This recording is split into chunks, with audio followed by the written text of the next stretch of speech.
My name is Eric Golub, and I can't tell you what an honor and a privilege it is to be among so many of my fellow gun-toting, Bible-thumping fascists.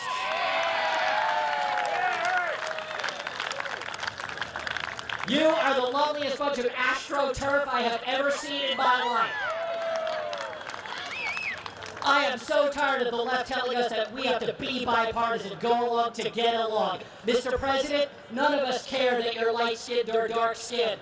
Our problems with you is that you and your supporters are thin-skinned. You treat any criticism like an act of war the only time they understand war.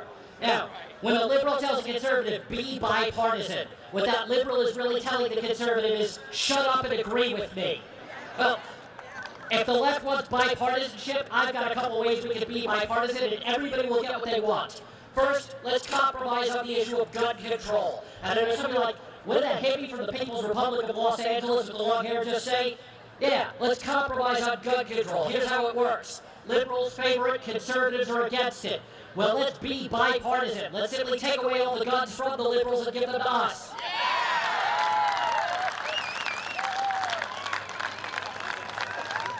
That way, if there's ever a conflict like the 2000 election that cannot resolve peaceably, we will win because we will have all the guns. Next, let's compromise on the issue of taxes. The left favors higher taxes, the right favors lower taxes. Both the left likes socialism and wealth redistribution so much, fine by me. Let's simply take the money from them and give it to us. If they try to stop us, remember my first bullet point, we will have all the guns. Let's compromise on health care. And no, I'm not advocating death paddles for liberals, as tempting as it is. But let's compromise. Let's put a provision in the bill called ideological rationing. That means when we run out of stuff, and believe you me, we will run out of stuff, those who voted against the bill get the Cadillac care, those who voted for it are the first to get rationed out of existence. People say we can't even make fun of Barack Obama. They say he's like actor Will Smith. He's just so cool, calm, collected. For those who say that we can't make fun of Barack Obama, this is still America, I say yes we can, yes we can, yes we can. Yes we can, yes we should, and yes we absolutely will. There's tons to make fun of Barack Obama. First of all, he's nothing like actor Will Smith. I saw the movies Independence Day and Men in Black. Will Smith secured the borders and took care of the aliens.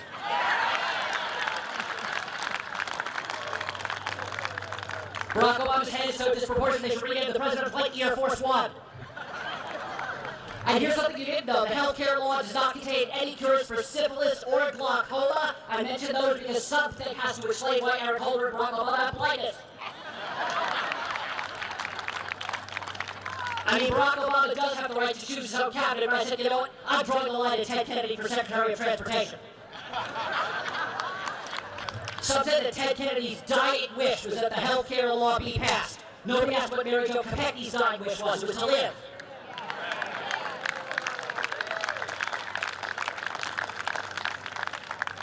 My advice to you, because I understand why the left hates the right, is because we exist and we breathe air. That's it. That's why I wrote the book Ideological Bigotry. I have books and t-shirts over there on sale. I recommend the books because they're more expensive. The left hates the right because we exist and we breathe. They are verbal suicide bombers. So what we need to do, stop being so polite. The next time we have to deal with members of Congress, we send General Petraeus in there and we ask him to turn into the second coming of Jack Nicholson's Colonel Nathan R. Jessup. And go, Miss Boxer, I have neither the time nor the inclination to explain myself to you. You can't handle the truth. And another thing, Miss Boxer, you and your liberal friends are not fit to shine George W. Bush, Dick Cheney, or my shoes. But you know what? Let's put that to the test. Here they are, and he slams them down on the table in front of Congress. Mr. Waxboy, Mr. Reed, Miss Pelosiraptor, Miss Boxer. Have them spit shine by 0600 hours, because that's the only thing your liberal prattling mouths are good for.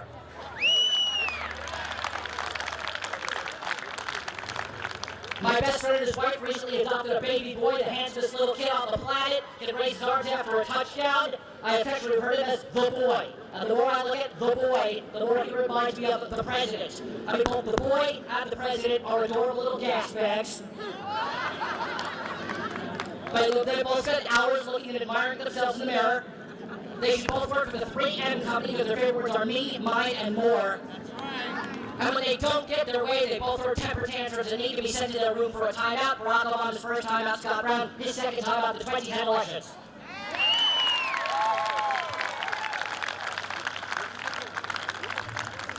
I apologize for being late. I almost didn't make it here. Let me tell you, as a Jewish person, I should have known better. Never, ever rely on a Palestinian GPS tracker. I took one wrong turn, ended up at a cemetery, and a very sinister voice said, "You have reached your final destination." Now, the fact of the matter is we need to keep hitting hard. When they hit us, we need to hit back. Don't bring a knife to a gunfight, bring a bazooka.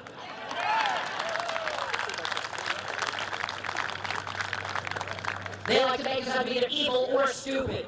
Joy Behar calling Sarah Palin stupid. That is like the Klan calling us insensitive. Now, I don't agree with Sarah Palin on every single issue. For one thing, I can't stand her position on traditional marriage. I think it's awful. What I mean by that is I can't stand the fact that she's married to somebody who's not me. What do you say about Superwoman, the woman who ran an entire state budget surplus, 5 lovely children that she picks up and takes to school? Barack Obama only has 2 children. He had Joe Biden taking them off from school. For those of you who does less actual real work than Hillary Clinton and still gets a paycheck, it's the Barney Fife of the administration, Joe Biden. Now, here's a great wedge issue we can use against the left that nobody thought of. We get the Velociraptor on camera and we ask her a simple question. Should the detainees at Guantanamo Bay be relocated to her San Francisco district? Now, I know what you're thinking. That could be cruel and unusual punishment, even for terrorists. And unfortunately, they might even be too moderate for the district. The only thing more dangerous than a violent jihadist is a violent peace activist. But when we get the jihadists to San Francisco, we ask the Velociraptor on question one other question. Should we then give the detainees gay marriage rights? If the Velociraptor says yes, she will further enrage the Islamists, because as you know, there's no gay people in that culture. Armageddon John told us so. If she says no, she will further enrage the hyper-tolerant leftists who burn down churches when they don't like propositions. If we force her to choose between the leftists and the Islamists, well, that's her entire coalition. We've just fractured her base.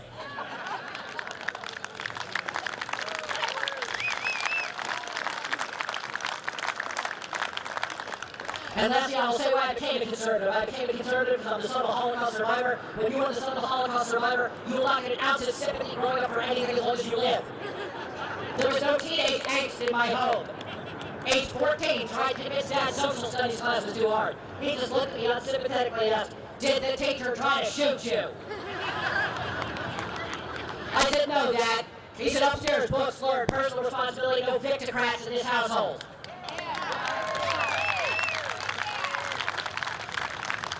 He's still complaining about the border in South Florida. I'm like, "Dad, what have the Cubans ever done to you?" I said, "Son, I'm talking about the northern Florida border, the New York liberals keep coming." Florida, Arizona, California, Texas, overrun by parasites. They drain the state of services. They don't work. They demand new services. They speak a foreign language I don't understand. I don't recognize my own country anymore, all because of these worthless parasites. Of course, I'm talking about AARP liberals.